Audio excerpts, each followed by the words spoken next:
नमस्कार साथियों, मैं डॉक्टर सुधा सिंह आज आपके लिए लेकर आई हूँ न्यू मेथड्स ऑफ टीचिंग का 7 टॉपिक का नाम है उपचारात्मक शिक्षण या रेमेडियल टीचिंग।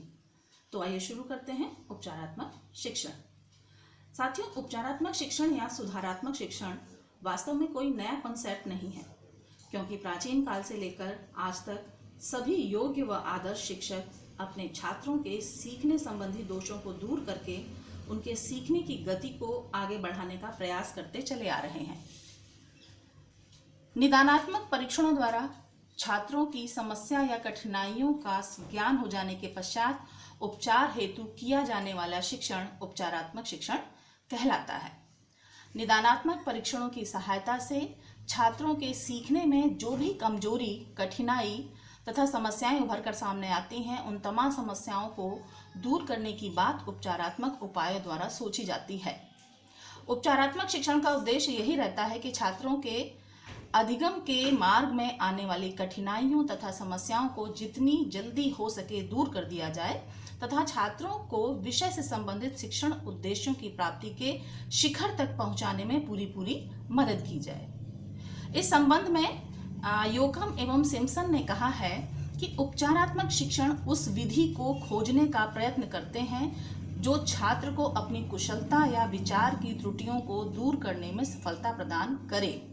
यानी कि उपचारात्मक शिक्षण द्वारा हम उस मेथड को ढूंढने की कोशिश करते हैं जिससे बच्चों में जो सीखने संबंधित कुशलताओं में कमियां आ रही हैं या जो सीखने संबंधी वो गलती कर रहे हैं सीखने से संबंधित, उनको दूर करने का प्रयास किया जाए। आइए समझते हैं उपचारात्मक शिक्षण के उद्देश्य। उपचारात्मक शिक्षण का उद्देश्य सभी प्रकार की अधिगम संबंधी त्रुटियों को शुद्ध करने के लिए प्रभावशाली विधियों का विकास करना है। छात्रों के सीखने संबंधी दोषों से मुक्त करके भविष्य में उन्हें उन दोषों से दूर रखना। दूसरा उद्देश्य है छात्रों की दोषपूर्ण आदतों, कुशलताओं एवं मनोवृत्तियों को समाप्त कर उनको उत्तम रूप प्रदान करना। तीसरा है छात्रों को उन आवश्यकताओं, आदतों, कुशलताओं एवं मनोवृत्तियों को सिखाना जो उनके द्वारा सीखी नहीं गई हैं। चौथा है छात्रों की अवांछनीय रुचियों, आदर्शों एवं दृष्टिकोण को वांछनीय रुचियों, आदर्शों एवं दृष्टिकोण में परिवर्तित करना।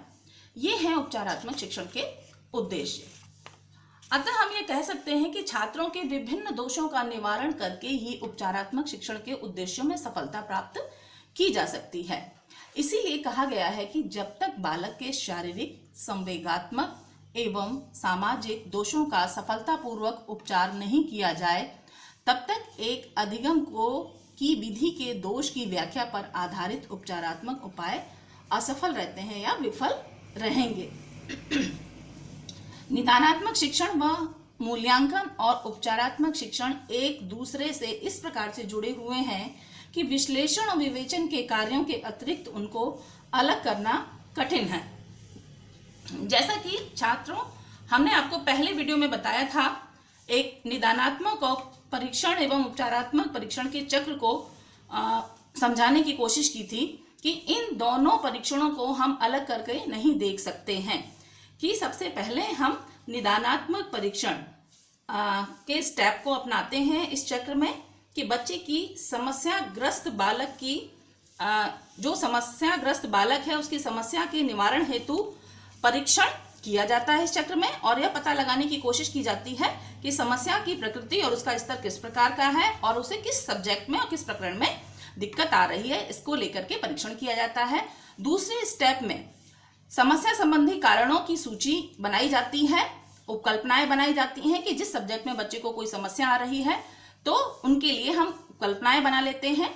उसके पश्चात इन कारणों में के आधार पर उपचारिक शिक्षण की योजना बनाई जाती है कि हम इन बच्चों के समस्याओं का उपचार किस तरीके से करें। उसके पश्चात मूल्यांकन, उपचार का जो आपने औपचारिक कार्यक्रम बनाया था, उपचार करने के प्रयास किए थे, उनका मूल्यांकन किया जाता है। मूल्यांकन के परिणाम हमें यह बताने की कोशिश करते हैं कि समस्या का समाधान हो गया है या नहीं। यदि हो गया है तो उपचारात्मक प्रयत्नों को यहाँ रोक दिया जाता है, और यदि समस्या का समाधान नहीं होता है तो ये चक्र पुनः आपस में दोबारा से रिपीट हो जाता है। अब समझते हैं कि उपचारात्मक उपाय को कैसे किया जाए। एक शिक्षक द्वारा उठाए जाने वाले किसी भी तरह के उपचारात्मक कदम निदानात्मक कार्य के द्वारा प्राप्त परिणामों के ऊपर ही निर्भर करते हैं। जैसा कि मैंने अभी आपको पहले बताया कि निदानात्मक परीक्षणों से प्राप्त परिणामों के आधार पर ही हम बच्चों के लिए औपचारिक कार्यक्रम बनाते हैं। इसलिए छात्रों की विषयगत समस्याओं के समाधान एवं उपचार हेतु किए जाने वाले प्रयासों में कुछ प्रश्नों के उत्तरों को ढूंढकर ही हमें आगे बढ़ना पड़ता है। इन प्रश्नों को ढूंढने के पश्चात ही हम एक योजना बना पाते हैं कि उनके लिए किस तरह का उपचार प्रदान किया जाए। जैसे किसी छात्र विशेष की विषय संबंधी कठिनाई, कमजोरी या समस्या किस प्रकार की है, उस समस्या का स्तर क्या है तथा उसका दायरा कितना है आदि जैसे प्रश्नों को समझना। दूसरा है छात्र की यह समस्या किस विषय वस्तु, अधिगम अनुभव, प्रकरण या अवधारणा विषय से संबंधित है। छात्र की इस समस्या के पीछे या कठिनाई के पीछे किस प्रकार के संभावित कारण या कारक काम कर रहे हैं। साथियों, मैंने पिछले वीडियो में भी ये बता दिया था कि क्लासरूम में बच्चों को सीखने से संबंधित आने वाली समस्याओं के पीछे बहुत सारे कारक होते हैं, कारण काम कर रहे होते हैं, जिनमें है बौद्धिक मंदता, हीन भावना, अंगीय दोष, रुचि का अभाव, संवेगात्मक नियंत्रण न होना बच्चे का और दोषपूर्ण अध्यापन विधि। ये तमाम कारण ऐसे होते हैं जिनके कारण बच्चा सीखने में कठिनाई का अनुभव करता है। इन तमाम प्रश्नों के उत्तर एक शिक्षक को उचित निदानात्मक कार्यों के आधार पर ही प्राप्त हो सकते हैं। जहां तक संभव हो सके एक शिक्षक द्वारा छात्रों की सीखने संबंधी कमजोरियों या कठिनाइयों के पीछे के वास्तविक कारणों को समझकर उन कठिनाइयों को दूर करने के संभावित प्रयत्न किए जाने चाहिए। और इस कार्य में अध्यापक के साथ साथ छात्रों के माता पिता, विद्यालय के अधिकारियों तथा स्वयं विद्यार्थियों को एक साथ मिलकर संगठित प्रयत्न करने चाहिए, जिससे निदान की गई समस्याओं का समाधान हो सके तथा विद्यार्थी विशेष को अपनी योग्यता के उचित विकास के लिए वांछित शिक्षण वातावरण, सुविधाएं, परिस्थितियां तथा अवसरों की प्राप्ति हो सके। कुछ संभावित उपचारात्मक कदम इस प्रकार हो सकते हैं।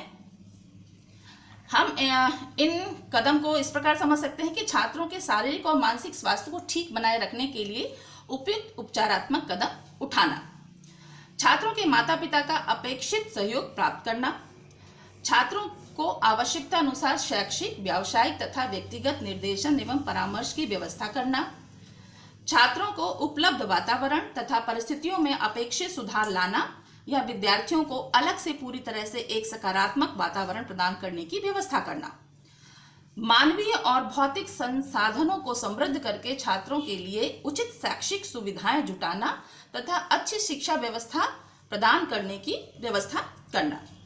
इन उपचारात्मक उपायों को अपनाने के साथ साथ विशेष प्रकार से आयोजित किए जाने वाले उपचारात्मक शिक्षण यानी रेमेडियल टीचिंग प्रदान करने के भी कुछ उपाय किए जाने चाहिए।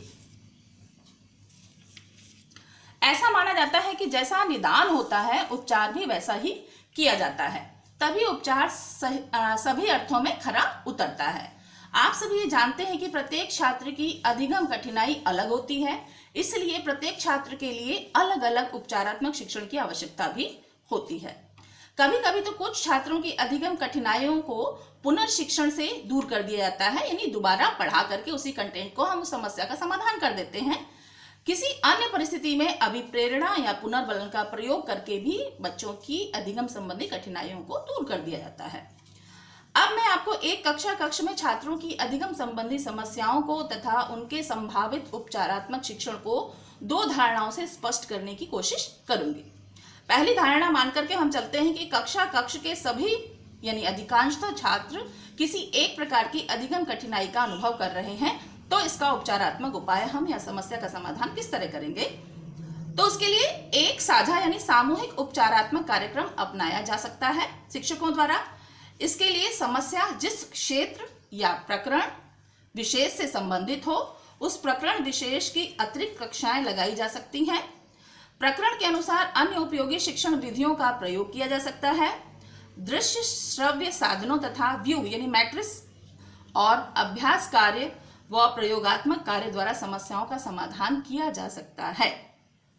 जैसे कि मैं एक उदाहरण के माध्यम से बताने की कोशिश करूंगी कि मान लीजिए क्लास के सभी यानी या अधिकांशतः स्टूडेंट को गणितीय संख्याओं के सरलीकरण में समस्या आ रही है, तो शिक्षक द्वारा उस समस्या के समाधान के लिए बच्चों को बोडोमस के नियम, बच्चों उससे प्री नॉलेज को उन्हें कराना चाहिए और बार बार प्रैक्टिस करानी चाहिए, जिससे इन समस्याओं का समाधान हो जाए। और प्रकरण के अनुसार अपने मेथड में चेंज करना चाहिए, टीचिंग एड्स का यूज करना चाहिए, ब्लैक बोर्ड पर समझाना चाहिए, प्रयोगात्मक कार्य द्वारा समझाना चाहिए। इस तरीके से इन समस्याओं का समाधान करना चाहिए। दूसरी धारणा है, ये मान करके हम चल रहे हैं सेकंड धारणा को, कि कक्ष के विद्यार्थी विशेष द्वारा अनुभव की जाने वाली अधिगम संबंधी कठिनाई, यानी किसी विशेष एक विद्यार्थी द्वारा जो विशेष कठिनाई अनुभव की जा रही है उसके लिए क्या करना है। यदि छात्रों की कठिनाई या समस्या व्यक्तिगत है तो उसका उपाय भी व्यक्तिगत और विशिष्ट होंगे। यदि किसी छात्र को किसी विषय या प्रकरण को सीखने या समझने में इसलिए कठिनाई हो रही है क्योंकि इस प्रकरण को समझने के लिए जो पूर्व ज्ञान तथा उसकी अधिगम क्षमताएं उसे चाहिए वो उसे नहीं मिल पा रही हैं, इस समस्या का एकमात्र इलाज यह है कि उस छात्र को बुनियादी आधार प्रदान किया जाए। उसकी पुरानी कमजोरी जो विषय विशेष के अर्जन में रह गई है उसे दूर किया जाए। दूसरा, व्यक्तिगत समस्याओं के समाधान हेतु उपयुक्त शिक्षण विधियों का तथा तकनीकियों का प्रयोग किया जाए। इसे हम इस तरह समझ सकते हैं कि एक स्टूडेंट को यदि विज्ञान विषय के 3 भाग हैं, भौतिक, रसायन, जीव विज्ञान, इसमें रसायन विज्ञान उसका उप विषय रसायन विज्ञान है। रसायन विज्ञान में प्रकरण है, टॉपिक उसका है नाभिकीय विखंडन को समझने में यदि समस्या आ रही है तो हमें ये समझ लेना चाहिए कि बच्चे का प्री नॉलेज यानी बेसिक नॉलेज इन कंटेंट को लेकर के नहीं है। बच्चे को नहीं मालूम है न्यूट्रॉन किसे कहते हैं, प्रोटॉन किसे कहते हैं, अणु क्या है, परमाणु क्या है, तो पहले हमें इन कंटेंट को बच्चे को समझाना होगा। यदि छात्र की निदान की कठिनाई या समस्या पूर्व ज्ञान से संबंधित नहीं है तो इसका कारण एकमात्र ही है कि वर्तमान समय में किए जाने वाला शिक्षण अधिगम कार्यक्रम उचित नहीं है। इसके लिए विद्यार्थियों और छात्र विशेष की कठिनाई को जानने के लिए किए गए निदानात्मक परीक्षण के परिणाम तथा छात्र विशेष द्वारा की जाने वाली त्रुटियों के विश्लेषण से ही पता चलेगा कि छात्र की प्रकरण विशेष के अधिगम संदर्भ में कठिनाई या समस्या के पीछे कौन कौन से कारण कार्य कर रहे हैं। बच्चों, आज के लिए इतना ही। अगले वीडियो में फिर मिलेंगे, तब तक के लिए धन्यवाद।